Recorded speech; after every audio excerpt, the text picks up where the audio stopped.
प्यारे मित्रों नमस्कार। एक बार पुनः स्वागत है आपका ज्ञान गंगा आयुर्वेद क्लासेस में। आज हम लोग बात करने वाले हैं आहार परिणाम कर भाव के बारे में।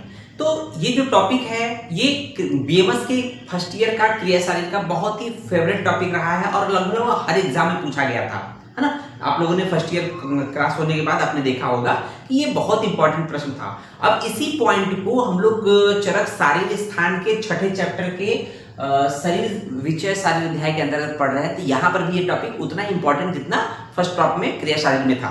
तो ये देखेंगे टॉपिक का नाम है आहार परिणाम कर भाव। तो आहार का मतलब जो भी फूड होता है, क्योंकि जब तक उसका पाचन नहीं होगा, परिणाम का मतलब जो आहार है जो अनराइप होता है, कच्चा होता है, उसका पाचन होता है। तो आहार का परिणाम, परिणाम का मतलब होता है उसका डाइजेशन, उसका रिजल्ट फाइनली क्या होगा हमारे शरीर के लिए, वो बेनिफिशियल लाभदायक तभी होगा जब उस पर पर्टिकुलर डिफरेंट डाइजेस्टिव जूसेस का एक्शन होगा। तो यहाँ देखिए कि हम लोगों ने एक जीआई ट्रैक का डायग्राम बनाया है। आप एग्जाम में इसको ड्रॉ कर सकते हैं। तो क्या है कि जो ओरल कैविटी है, यहाँ से पंचभौतिक आहार का एंट्री होता है और आहार जैसे ही ये मतलब ईसोफेगस से होते हुए कहाँ जाएगा, स्टमक में आएगा।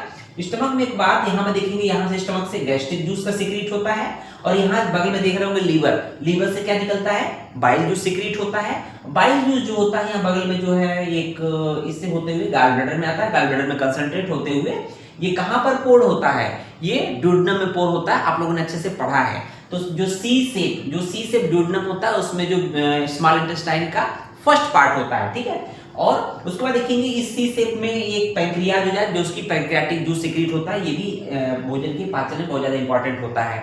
तो जब इसका प्रॉपर पाचन हो जाएगा इन गैस्ट्रिक जूस से, बाइल जूस से और पैंक्रियाटिक जूस से, जब पाचन हो जाएगा, साथ ही साथ सलाइवा, है ना, यहाँ से सलाइवा भी निकलता है। तो जब इसका प्रॉपर पाचन हो जाएगा तो ये पाचन होने के पश्चात ये अगेंस्ट कहाँ जाएगा, हृदय में जाता है, लिम्फेटिक्स टू हार्ट में जाएगा। हार्ट का सर्कुलेशन के थ्रू क्या होता है कि ये पूरे जो बॉडी के एक एक सेल्स ऊतक होती है उस लेवल पे उसको एब्जॉर्ब करती है, डाइजेशन मतलब एब्जॉर्ब करती है, ठीक है। तो ये तो हो गया आपको दिखाना इस तरह से। अब देखेंगे आहार परिणाम कर भाव में देखेंगे जो चरकने शारीर स्थान के छठे चैप्टर के श्लोक नंबर जो 14वां देखेंगे, 14 देखेंगे। क्या है, आहार परिणाम कर स्वास्थ्य में भावा भवंती तदगा। तो आहार परिणाम कर भाव कौन कौन से होते हैं, मतलब आहार को एक तरह से पकाकर रसादी विभिन्न धातुओं में परिणित करने वाले ये भाव कौन कौन से होते हैं, आहार को पाचन कराने वाले, है ना, कौन कौन से भाव होते हैं, कौन कौन से फैक्टर होते हैं देखेंगे। तो देखेंगे उष्मा, पहले नंबर पे क्या है उष्मा, दूसरे नंबर पे वायु है, तीसरे नंबर पे क्लेद है, चौथे नंबर पे स्नेह है, पांचवें नंबर पे काल है, छठे नंबर पे समयोग है। तो उष्मा, वायु, क्लेद, स्नेह, काल, समयोग, ये टोटल 6 फैक्टर है, 6 भाव होते हैं, है ना। देखेंगे उष्मा, वायु, क्लेद, स्नेह, काल, समयोग। तो अब सबसे बड़ा प्रश्न आता है कि सर आपने बता दिया, इसको याद कैसे किया जाए कि ये आहार परिणाम कर भाव का ट्रिक क्या है। तो ट्रिक देखेंगे कि उष्मा, वायु, क्लेद, स्नेह, काल, समयोग, इसका ट्रिक बहुत ही आसान है।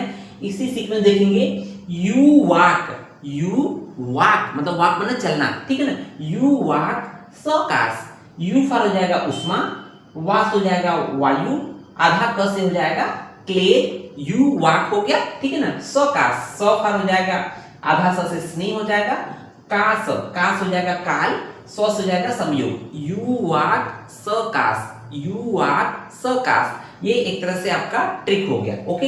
अब देखेंगे कि एक जो 6 भाव होते हैं ये कौन कौन से भाव होते हैं। उष्मा क्या करता है कि भोजन का पाचन करता है। तो यहाँ पर उष्मा से आप क्या समझते हैं, उष्मा से हम जो बात कर रहे हैं पाचक पित्त, पंचभूताग्नि और सप्त धात्वाग्नि। तो यहाँ पर जो पाचक पित्त कहा गया है, ये तो हम लोगों ने आयुर्वेद में कह दिया पाचक पित्त। तो जो आयुर्वेद में पाचक पित्त होता है आप लोगों ने पढ़ा भी है, पित्त की जो भेद होता है, एक भेद पाचक पित्त होता है। लेकिन ये जो जीआई ट्रैक हम लोग एग्जांपल बनाया, डायग्राम बनाया है, उसमें पाचक पित्त क्या है, तो उसमें पाचक पित्त में बाइल जूस आ जाएगा, ठीक है ना। यहाँ जो लीवर से निकलता है बाइल जूस हो जाएगा, यहाँ जो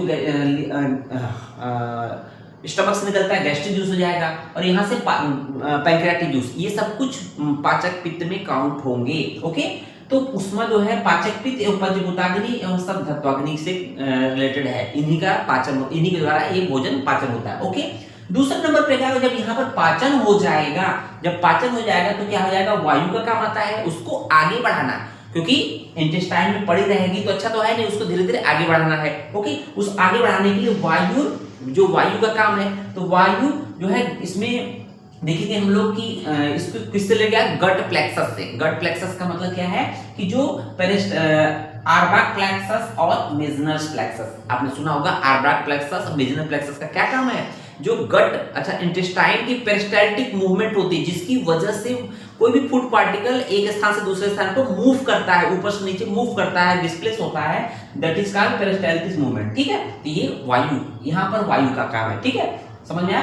क्लेद, तीसरा नंबर पर क्लेद। क्लेद का मतलब यहाँ पर कफ का एक भेद होता है, क्लेदक कफ। कफ का एक भेद है क्लेदक कफ, जो अन्न को ब्रेक करता है, अन्न जो भी कठिन से कठिन जो अन्न होते हैं उसको ब्रेक करता है। ठीक है, उसको गीला करता है, मुलायम करेगा तभी तो ब्रेक होगा। ओके, चौथे नंबर पे स्नेह। स्नेह मतलब यहाँ घृत आदि से संबंधित है। ओके, जो भी स्नेह का प्रयोग करते हैं, कोई भी खाना बनाते हैं तो बिना तेल के बिना घी के, ऐसा तो है नहीं कि बिना उसके बन जाए, है ना, तड़का लगाते हैं, हल्का दाल में डाल देते हैं, सब्जी में डाल देते हैं। ठीक है, तो देखेंगे काल। काल क्या होता है, काल का मतलब कि पाक का समय। भाई खाना खाने के पश्चात एक निश्चित समय होता है पाक का, जिसमें जिसके समय ये सब चीजें डिफरेंट जूसेस या पाचक एंजाइम सिक्रेट होते हैं। ओके, तो छठे नंबर पे है समयोग। समयोग का मतलब क्या है कि आहार विधि विशेषायतन का समयोग होना। तो आहार विधि विशेषण का मतलब तो जो नियम है, अर्थात जो भोजन की एक सम मात्रा होती है, जो कुछ नियम है वो सब कुछ ठीक रहना। ठीक है, तो ये आपने देख लिया कि ये मोटा मोटा ये आहार विधि विशेषण के 6 पॉइंट होते हैं। यू वाक सकाश याद रहेगा, उष्मा, वायु, क्लेद, स्नेह, काल और समयोग याद रहेगा। अब आते हैं कि एक एक जो फैक्टर है, ये एक एक पॉइंट है, उसको क्या रोल एग्जैक्ट है, हम लोगों ने एक्सप्लेन कर दिया। ओके, अब चरक ने कैसे एक्सप्लेन किया इसको देखेंगे कि कर्म देखेंगे, जो आहार प्रणाली पर भाव के जो कर्म होते हैं क्या होते हैं, वही नेक्स्ट अगला श्लोक है, श्लोक नंबर 15 देखेंगे। 14 के बाद 15 देखेंगे। उष्मा पचति। भाई उष्मा क्या है, जो पाचक पित्त है। पाचक पित्त मतलब जो बाइल जूस है ना, बाइल जूस जो है या गैस्ट्रिक जूस है या पैंक्रियाटिक जूस है, ये क्या करेंगे, वायु पाचन करेंगे, डाइजेशन करेंगे। ओके, उसको देखेंगे वायु अपकर्षति।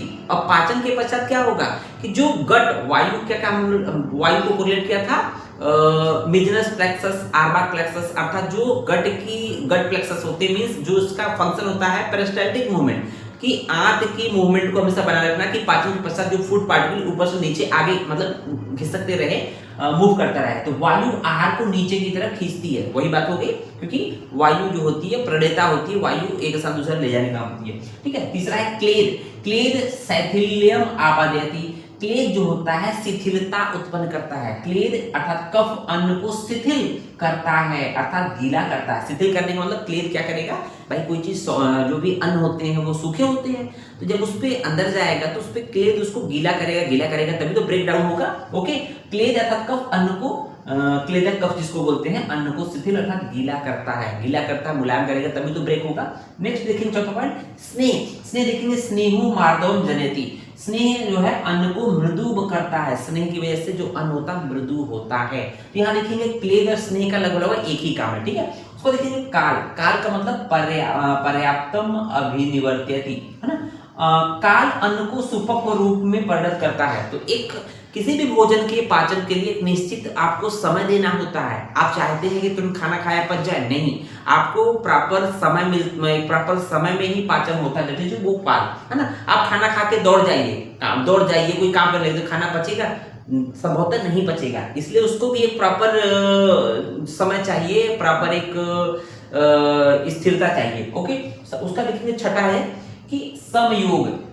समयोगस्त्वेषां परिणाम धातु साम्यकर संपद्यते, अर्थात कि समयोग पचे हुए रसादी को सम करता है, समयोग पचे हुए रसादी को सम करता है। तो ये कुछ हम लोग के आहार प्रणाली का भाव बहुत ही शॉर्टकट में आप लोग के सामने हम लोगों ने प्रस्तुत करने का प्रयास किया है। उम्मीद है वीडियो समझ में आया होगा। धन्यवाद। जय हिंद, जय अर्पिता।